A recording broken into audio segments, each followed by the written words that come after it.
Good morning, kids. Today we're checking out a new video from Dead Bedspread about what if Pokemon were creepypastas. Just in time for the day of spooks. Let's hop in and get creepy. That didn't really work with like my tone of voice. It's why, despite decidui and quackophile both This one time I was watching my favourite YouTuber, Dead Bedspread, and he was talking about Pokemon, but then the screen went black and his avatar turned to face the screen, and then his eyes became hyper-realistic and started bleeding, and then the music stopped, and then he ran towards the camera. Oh, that's kind of cool.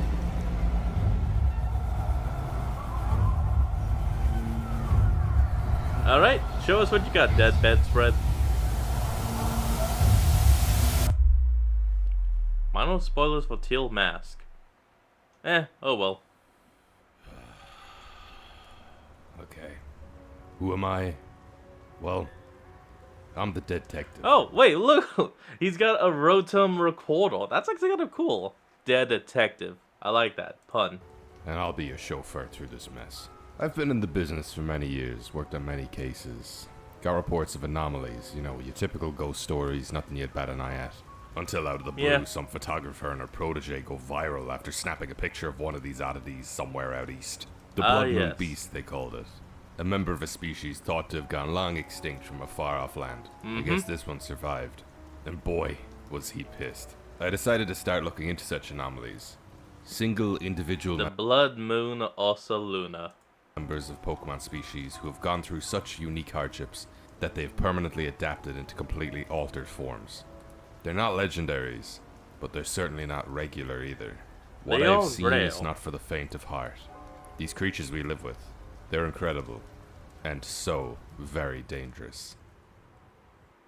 And so, without hold it, add, and sorry Bryson, you have to talk later. And we're back. Time for Reports some tell of a creepy mysterious mons. disturbance in the Horn region's Petalburg woods. Commuters between the two cities have noticed a dwindling population of the local Pokemon, alongside an unknown, sinister, violent figure. That's completely something. unseen except for its bright, glowing eyes. Reports tell of a cave that mysteriously appeared on Route 103 nearly 20 years ago. Up until that point, nobody had heard anything of it, until it suddenly showed up out of the blue. Well. No massive geological event to tip anyone off that it was even there. How long it had been around before people noticed? Nobody knows. The aptly named Altering Cave was completely empty, for all but Zubat.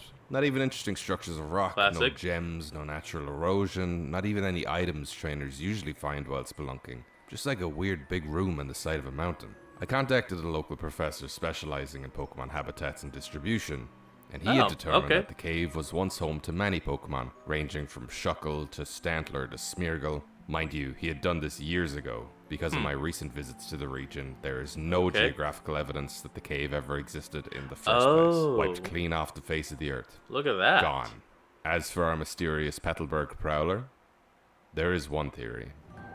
One of the cave-dwelling Pokemon found in Hoenn is the mysterious Sableye, its diet consisting of rare gems. The theory goes that one particularly ravenous Sableye scoured the cave of every suitable rock and gem, becoming so starved that it turned its attention to consuming the local Pokemon, starting with ripping out the gems found in its own kind, and moving on to Shuckle's rocky exterior before continuing to consume flesh in general. Oh god. It would explain why the cave was only home to Zubat, the only Pokemon capable of flying away from the feeding frenzy. The creature left the cave in order to search okay. The famous Sableye, based on the Rake. for new prey, Classic. having its refractive eyes Dude, look at the shiny! It's blood red! Oh! absorb vast quantities of sunlight, which it can expel back at its opponents, incapacitating them while it moves in for the final blow. As for the cave appearing and disappearing, it is still unknown to this very day. Rumor says something similar has opened up in the Sevi Islands. Let's just hope they get it under control before it unleashes anything else into the world. Not bad. Not bad at all. Pretty good to start us off with. What's next? What locals suspected to have started out as an innocuous prank by children has quickly turned from trivial into a full-on conspiracy. Venturing to Pony Island in the Alola region, I was investigating reports of a quite literal ghost ship Local children reportedly excitedly pointed out a ship on the horizon to their parents, but either through There it general is. disinterest or assuming it was simply one of the other thematic boats docked at the pier, no one over the age of 18 has seemed to notice. That is, until said children started to go missing. Oh, I've that's spent not good. days here at the beach with no sightings of any ship. Kids have been excited, scared, all looking out to sea, pointing, standing right next to me, yet they can seemingly see it and I'm left dumbfounded. Is this a massive prank that's just gotten out of hand? Am I simply out of touch? One Can't child be. took it upon themselves to help with the investigation, drawing up and showing me a picture of what this supposed ghost ship looks like. And then it all fell into place. What appeared to be a sentient ship with a sinister grin can logically be explained as an individual Delmise ditching its anchor for a relatively intact shipwreck. Oh. Shipwrecks might not be all too uncommon, sure, but one so intact that it's still capable of seafaring? I mean, I wouldn't even blame the Delmise. Upgrading your anchor to a full-on ship? First come, first served. Yeah, I mean, he's right. While children are going Handle missing, code. it's entirely possible that when the ship nears shore, they board it willingly. I mean, think about it. If you were a kid and a sentient pirate ship beckoned you on board, would you give it a second thought? Especially if it Yeah. swings on by a second time with some of your friends already on board. Plus, a ship needs crewmates. You gotta remember, kids these days are leaving home at 10 years old. Every region has had a miner become I champion. do actually kind of like how the skull on the ships on the sail. Yeah, I couldn't speak for 5 seconds though. Is actually the dust skull mask and eye. Maybe this is simply Delmise teaching parents a lesson and paying more attention to their kids. Once a popular trading Maybe. destination, the seafolk village is all but abandoned while the search for the boat continues. Families have left lit candles on the docks for some reason, supposedly some to lure the boat, some to Maybe. send wishes to their lost children, dubbing the Pony Island port as Candle Cove. And I Bum gotta bum. say, regardless of what all the children around me are saying, I just don't see it. It's steadily you down, man. Hold on, we'll be right back. And we're back. The On Kanto to number region. 3. No stranger to ghosts and white hens in its infamously infamous Lavender Town. Whole town got a makeover thanks to a government grant after all the Team Rocket corruption was taken care of by Oh, that it's one kid. beautiful. I gotta say though, it never struck me the right way that they demolished a high-rise graveyard and turned it into a radio tower. Surely any of the neighboring urban areas Oh. would have suited better. House of Memories. It's like trying to fit a mausoleum in a coffee cup. Citizens of Lavender He's Town right. have recently reported hearing unusually high frequencies emanating from the tower at night, resulting in headaches, irritability, even illnesses and afflictions, although any of this is yet to be confirmed. Still worth checking out. Pouring through local news, Let's local see. accounts, posts on social media, I noticed something strange atop the tower. Ooh. And suddenly, it all made sense. Remember Team Flair and Kalos? After their Yeah. big bad leader hit the hay, members disbanded across the world. Sometimes these grunts take the opportunities to move on to a new life, starting fresh, but others seemingly just can't leave the lifestyle of crime that they fit so well into. We had Of cases course. a while back of one particular member, what was his name, Jim? Jeffrey, I think. He was a right piece of work. Moved to Kanto after Flair's collapse and immediately started causing trouble with the few remnants of Team Rocket that remained. Crimes happen, it's nothing new, but upon seeing the picture I remembered that he did have a very particular Noibat. It wasn't any sort of Ooh. regional variant I'd ever seen, not even a shiny, but its skin was bleached white, and its ears emitted sound waves like nothing I'd ever heard. Stuff that'd drive you mad. Sadistic Last I knew, Noivon. Jeff was taken in by the Oh, combining it. And this. Okay, so now we get the Lavender Town Syndrome noise plus Jeff the Killer. A good combo of classics. Not bad, and also kind of smart to name the grunt Jeff. National Police, but I guess his partner Pokemon got loose, maybe even possibly released, eventually ended up evolving, and is now causing chaos on his behalf. My guess is that it's using the Okay, now hold on. Before we continue with this, that shiny doesn't make a whole lot of sense. Why is it purple? Well, I mean purple and green. That doesn't. Maybe I'm mistaken. Let me know down in the comments below what you guys know about that to explain that shiny. Yeah, the main colors, that makes sense. You got his wide open eyes and then his bloody smile. radio tower to amplify its sonic abilities. For what purpose? Who knows? Maybe to return Lavender Town back to the dark and dire place it once was. Maybe. Could be. You never know. Alright, who's next? A lot of the cases I've been assigned to thus far have had very logical explanations once you delve into them. A specific Pokemon that goes through a massively harrowing lifestyle shift, adapts, and takes on a new form. That said, Classic. I've gotten reports from all over about what struck me as potentially being a brand new species. Middle of any normal mundane day, out the corner of your eye, people claim to be seeing Pikachu, but totally unmoving with these blank, glowing white eyes, to then suddenly disappear when faced head-on, leaving witnesses questioning if they even saw it in the first place. Literally blink and you'll miss it type stuff. Luckily, sightings of this anomaly have been captured within photographs where they were not the intended Look, subject. there he is. Pikachu has been known to evolve into alternate variants depending on its diet, but this is something new And entirely. location. It doesn't even strike me as Mimikyu. Oh no, that's what you mean by diet. Never mind. As creepy as they are, Okay. they love the attention, so why would they make it almost impossible to see him? Basing its appearance off a Pokemon native to Kanto, I contacted the scientists who used to work in the lab on Cinnabar Island before it exploded. I didn't even quite understand what those guys were talking about, but from what I gathered, apparently the east coast of the island has had a history of seemingly breaking the laws of reality, resulting in some absolute anomalies appearing back before the volcano erupted. They suggested this creature might have Classic. something to do with the creation of Porygon and sending Pokemon into cyberspace. Maybe cyberspace has sent something back. Maybe. Oh, Herobrine. Really? That's what it's based on? You know what? No. I'll let it be. Whoa. I'm still looking for... Wait, hold on. Look at this. There is no information on it. And not even its size. We got it shiny somehow. Hold on.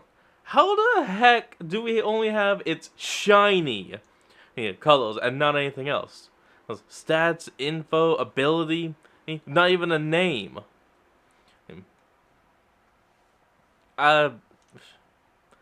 You know what? Let's move on. for answers. Maybe this thing is too. Oh, hold on, folks. We'll be right back. And we're back. Let's go. Oh yeah, just a quick apology. I was going to go on some small rant about the Herobrine Pikachu, but then my brain pretty much just said, I got nothing to say, so let's move on. So here we are, moving on. It's really no surprise that the laboratories of those who openly deal with criminals would hold some dark secrets. Ether Paradise, the synthetic island of Alola, home to the Ether Foundation and all of their history. At least, it was a paradise, before whatever happened. It came out a few years back that the head of the Foundation was cryogenically freezing Pokemon alive for some sort of sick delusion of vanity. In order to willingly freeze the Pokemon, they would have to be lulled into a tired state by some other force. The Ether Branch Chief, Faba, I think his name was, had access to Hypno. Whether this particular Hypno was his ace or just one that they used down in the labs is all speculative. Presumably, this is the Pokemon that they used to induce sleep in the subjects they wanted to freeze. Immoral actions have worse consequences because somehow, through these diabolical trials, it seems that Hypno's abilities backfired, hypnotizing itself, leaving it permanently awake. The Ether Foundation created 3 of the Pokemon type Null. 1 was taken by the chairwoman's son, 1 remains with the region's champion, but what about the 3rd? The international police were looking to confiscate it from the labs in order to prevent it from falling into the wrong hands. However, once they arrived to seize it, it was no longer in a usable state. The footage recovered reveals Hypno breaking out of the labs, subduing anyone who stood in its way, and dismantling the legendary Pokemon with ease. Its current whereabouts are a mystery. Sleepless Hypno. Oh, the Russian sleep experiment! Looking into this Hypno's eternally spinning pendulum will put you in a deep coma. It has apparently been sighted roaming through the Kanto region, resulting in a young boy from Pallet Town falling into a comatose state after encountering the creature face to face. Oh shit. I headed out to the Kalos region to look into a missing persons case. It said that she ventured into the winding woods over a week ago, still no clues left about her whereabouts. Apparently she used to head there with a notebook all the time to write short stories. Nothing out of the blue, nobody batted an eye. The locals have also reported feeling a previously unfelt dark presence emanating from the forest. Some sort of powerful Pokemon keeping a hostage, perhaps? The international police are scouring the forest strategically from one end to the other. Whatever this presence is, would be able to see coming from a mile away. I'm gonna head to the opposite end of the area now, to see what I can recover. As I usually do with these cases, I'll be setting out at the start of the day with my trusty Rotom recorder to keep track of what I might find. Well, let's see what you found, so. Voice log 1. I've arrived at the scene. It's about 8 a.m. Sun's still coming up. Looker and his gang are sweeping the north of the forest near Snowbell City. Looker. Just come in from the south. I had to jump over a few fences to get here. Scuff my jacket too. What else is new? Well, I'll update damn. with my progress. Here's hoping I don't run into and spook one of the officers. Voice log 2. Yeah, they call it the Winding Woods for a reason. I've been keeping track of things I'm seeing in order to get back. I just passed an abandoned blue truck and a caravan. There was another old red pickup truck a while back. Have more people gone missing here than we thought? My recorder seems to be messing up. Slender Dark Man. presence that the locals mentioned. You know, Now, come to here's a think of good it, one. I haven't seen a single Pokemon roaming around in quite a while. Voice log 4. Oh, look, about look, 2 page. hours have passed Right since there. I entered. I've just found what may be evidence. It's a page from a notebook with some trees in it and an odd figure. Could this have been drawn by our missing person? I'm gonna head in deeper and see what I find. Slenderman. Voice log 6. Yeah, I found another one of those pages. Where's with he, the where's he, words, where's he? Always watches, no eye. These are striking me more as warnings rather than clues. He's I gotta be swear, somewhere. I've only been here 4 hours, but it seems that the sun is starting to go down already. There's also a fog rolling in, and I do want to go deeper, but I'm not going to be able to see anything with all of this fog. I'm going to head back and report what I found. Also, despite not seeing any Pokemon, I'm definitely being watched. Just not sure by who. Where is he? Voice log 7. So Oh, is that him? strike me confused, but I walked that it? past our abandoned caravan from earlier Can't tell. to just end up walking past it again. Unless I didn't. And I'm sure. Ooh. Damn recorder is glitching out on me too. Hopefully these recordings Starting stay to get intact some so I can keep starts. track of exactly what Woo. happened. There we go. Log 9. Now we can see something. Definitely something following me. Sun's gone down and that fog's rolled in, so I can't really get a good view. Oh, It's almost man-shaped, but it's way too tall. I called out to him, but no answer. It's always keeping its distance. It never moves when I look directly at it, but it's definitely moving. Oh, farther boy. Away. Also, I'm damn sure by now that I've passed this caravan multiple times. What else would you expect from the Winding Woods? why not have a flying type and just fly on out? Voice like 9. It's in the trees. Like it is a tree with roots for like the branches for it's something. What's I going swear, on? I don't know. It's messing with my electronics. You know, I'll take this thing on if needs be. Unless it's somehow able to jam the signal. Here we go. Add faceless Trevenant. Following. Where the hell am I? Sure. Well, it looks like you're gonna have a bit of trouble, so I'll read it for you. The faceless, the Elder Tree Pokemon, Trevenant, faceless type. Ability Forest Force. You can't escape, and your power points complete twice as fast. So it's a combination of pressure and arena trap. It is unknown where it originates. Its ashen body suggests that it survived a forest set ablaze. It does not move when absorbed, and its presence has debilitating effects on electronics. It is able to alter its height at will, absorbing it to be able to stand at 15 feet tall. It is not known to evolve into any other Pokemon. The shiny is a complete black. Yeah, adding on to the suit. Okay, that's pretty much all we can get, unless you want to hear the stats and height. So let's go on. Why did they do this? Why did they do this? Why did they always watch? Oh, why are you moving closer? Can't run. No. Leave me alone. No. Don't go. Can't escape. Wait, is stuff changing? It's kind of changing just because it's moving closer. Oh, that was it. I didn't even realize. Okay, well, folks, that's going to be the end of today's video. I hope you all enjoyed this. Remember to like, comment, and subscribe for more. So, well, What on God's good green flat earth is this? what the? Okay, I guess that was not the end. And, the creepy pasta Pokemon. Spaghetti and meatballs? What is this, some sort of sick joke? Look, its ability is freaking called Mob Spaghetti. This is just a play on creepy pasta. This is music. Why does it keep getting louder? The music plays, that goddamn music. It's enough to drive a man mad. Oh boy. Get it out. It's pizza time. Okay. That was... Oh boy. Give me a moment, guys. Okay, now we're officially oval. Oh boy. So that was crazy as all hell. So, what I was saying was, remember to like, comment, and subscribe for more. Link to the original will be in the description below, and I'll see all you folks next time when we flick on. Peace out.